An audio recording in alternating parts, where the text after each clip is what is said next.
The Lord of the Rings, one of the most special trilogies of all time. But one film rises above the others: the Fellowship of the Ring. One tradition to rule them all, perfect description of my Christmas time. Every year I watch the extended Lord of the Rings trilogy, and every year I notice the same: how much I prefer the Fellowship of the Ring to the Two Towers and Return of the King. To me, that's a shame, since it's the first of the trilogy and we're only going downhill afterwards. So I started my research. I just had to know what makes the difference. Why is Fellowship of the Ring the best film of the Lord of the Rings trilogy?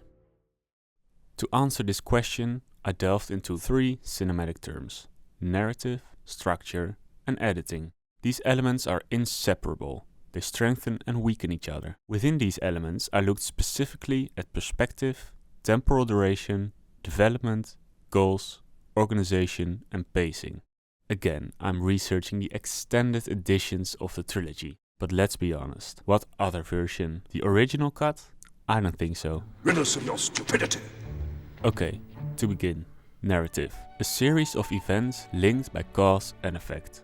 A good narrative always sticks to the same rules. The ending can only happen if something at the beginning was the cause of it. Cause and effect. Great. Onto perspective. The field of view from which we perceive a narrative. In the Fellowship of the Ring, we watch Frodo through a third-person perspective. Another term meaning observing a character. Frodo is the protagonist, and through his perspective we are guided forward in a narrative, according to this timeline. Okay, I might have lied a little. There are a few sidetracks where it's not all about Frodo's perspective. But overall, one story, one perspective, one protagonist. Pretty understandable, right? Enter the Two Towers, lots of storylines. The narrative isn't exclusively told from Frodo's perspective anymore. My favorite character is sidelined, even though it's his story. Other narratives are more important in this film. Small pop quiz. What do you reckon is the longest time Frodo and Sam are not on screen? It's 40 minutes. That's literally 20% of the entire film. It's a shame, since he was so prominent in the first one. Let's take a look at Return of the King. Great, Frodo is in the spotlight again. He must destroy the One Ring after all. Another positive is a reunion of all narratives at the end. Fellowship is together once more. Rest in peace, Boromir. Point is, the Fellowship of the Ring is clearly told from the perspective of Frodo, and the focus of the film is emphasized on the protagonist, unlike the 2 sequels. Well, now, temporal duration. Difficult term, easy explanation. There are 3 kinds of time in a film. Story length, the complete length of the entire cinematic universe. Plot length, the timeline important for the film. And screen length, the time actually happening in the film. Relevant is the plot length. The trilogy takes place over thousands of years because of the prologue. But for the sake of the argument, let's use 13 months as the plot length, because Mr. Frodo says so himself. 13 months to the day since Gandalf sent us on our long journey. Let's do the math. Beginning at the end, King Theoden says, You have 2 days. On the 3rd, we ride for Gondor. Faramir says, Not 2 days ago. 2 days of combat and we have a field trip to Mordor, which adds up to 7 days. In the Two Towers, Gimli complains, 3 days of night's pursuit. Saruman says, Ready to march within 2 weeks. and Gandalf, First light on the 5th day. which adds up to 3 weeks. So a month minus 30 months is minus 12 times minus 1 is 12, because minus times minus is positive. So 12 months are left for the Fellowship of the Ring. Anyway, the plot length is a year compared to the sequels taking place over 4 weeks total. It does make sense though. The climax and everything happening just before takes more time, because more things happen than at the beginning of a story. The trade-off being, things feel quicker in the Fellowship of the Ring. The film has more focus on important events, and the 12 months of walking are left out.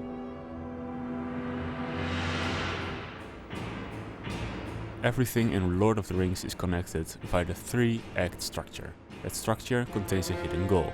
Well, hidden, we want to see the ring destroyed. We tried to do so every film through Act 1, the introduction of all characters, Act 2, the confrontation with obstacles, and when we arrive at Act 3, we'll get an answer to whether the established goal will be accomplished or not.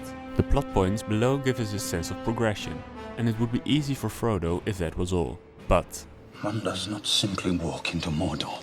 Those plot points contain drawbacks. Because of this, tensions rise and our interest is always piqued.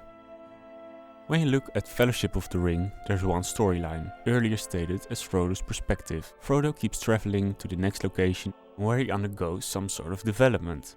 There's one particular scene I love, so let's zoom in at the second pinch point. You shall not pass! A perfect example of contrast between progression and drawbacks. We passed the mines of Moria, we are now closer to our goal, but we also lost Gandalf doing so. Fools. A development like this is tragic and makes sure we want to see what happens next. The Two Towers has way less contrasting points like this example. Take Merry and Pippin, those Treebeard scenes. Too few of us Ents left to manage. I mean, they are magical, but story-wise they are very slow. They undergo no developments whatsoever. But that's not all. Gandalf and Aragorn return from the grave. Somehow Gandalf returned. These moments reviewed earlier drawbacks, causing future obstacles to feel less intimidating. Beautiful example being Return of the King. Goals are achieved relatively easily. One moment the Army of the Dead refuses, a real drawback, but 1 minute later, without any influence of the main characters whatsoever, We fight. the suspense of whether goals will be achieved or not is gone. After so many easy victories, we assume the mission will be a success. Because of this, the Fellowship of the Ring is way more exciting. We are never certain all characters will survive or whether the goals will be reached at all. Progression and drawbacks are perfectly alternated. We never know how things will turn out. I've constantly been talking about goals, but I think it would be nice to explain how the Fellowship of the Ring also excels at this compared to the other two. A goal typically becomes clear at the first plot point. The ring travels towards Rivendell, and then onto Mordor, because the ring was made in the fires of Mount Doom. Only there can it be unmade. we have a clear goal throughout the entire film. We have purpose. Once again, the Two Towers has a different approach. There are no set goals. Of course, Frodo and Sam still need to travel to Mordor, but that's only one storyline. The others are way messier. Take Merry and Pippin again. They are with Treebeard right until the end, where they suddenly decide to attack Isengard. Another example being Aragorn, Gimli and Legolas. Their goal changes 3 times. First, they hunt Merry and Pippin. Then, they liberate King Theoden. And then, they go on and defend Helm's Deep. Because these goals are achieved easier and quicker, there is less sense of progression. We never work towards anything for a while. The story is going in all directions. Luckily, Return of the King is a lot clearer in its goals. The same argument used for Fellowship of the Ring applied to this film, and it piggybacks on the huge success of the best film ever made.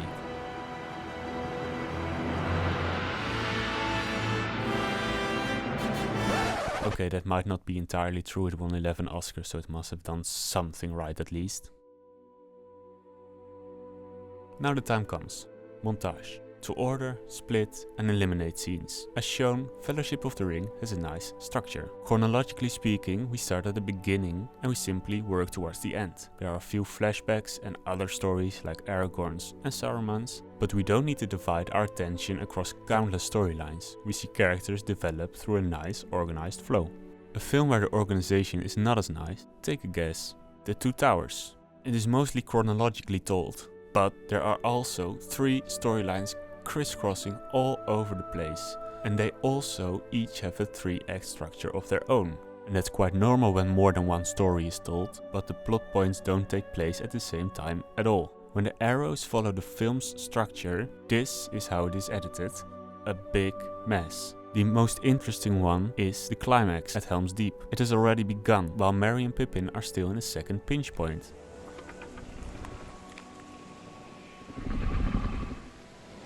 Yes? The pacing is less pleasant, and pacing is about the speed in which a story is told, something the Fellowship of the Ring does well.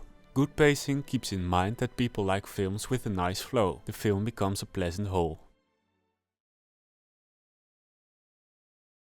So I did a little experiment with the scenes of Arwen, since they catch my attention each year. They always feel a little out of place, so I used these scenes to check whether the pacing of a film is good or not. I used 4 questions based on a book on film theory. These are the results. Question 1 is about the plot and whether the film needs the scene to tell its story. The top row is about Fellowship of the Ring. Most boxes are checked green, so yes, they are necessary for the plot. The same as the second question. Is the scene placed at the right moment in the montage? Doesn't it come out of nowhere? Does it lead to the next scene? If this isn't the case, it's likely to make the viewer annoyed. Question 3 is relevant only twice, since it is about flashbacks. Whether they add anything to the story when we see them. And question 4, extremely important, would the film suffer if the scene is missing? Of course, a convincing yes is what you want, but only the Fellowship of the Ring has a good score here. This little experiment with Arwen scenes shows that the first film makes the best decisions regarding its pacing. The editing reduces unnecessary scenes and the film stays a quick, relevant, pleasant whole. I've now given you so much information you probably don't even remember where I began. Perspective, temporal duration, development, goals, organization and pacing. I believe I had the question why Fellowship of the Ring was the best film of the Lord of the Rings trilogy. I had that written down somewhere. Where's he gone?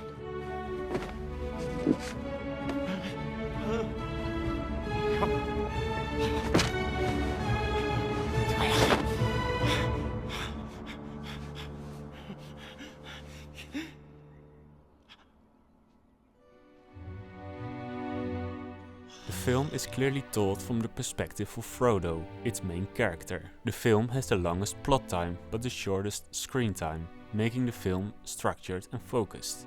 The film has a clear sense of progression and developments. There are big setbacks and delays, making the viewer curious to what happens next. The film quickly sets a goal and keeps that goal relevant the entire time. Story structure is simple and easy to follow, with one strong storyline. The pacing of the first film is quickest, keeping every scene relevant to tell its story. This is the reason why Fellowship of the Ring is in my opinion the best film of the Lord of the Rings trilogy. The Fellowship of the Ring can now confidently be crowned king.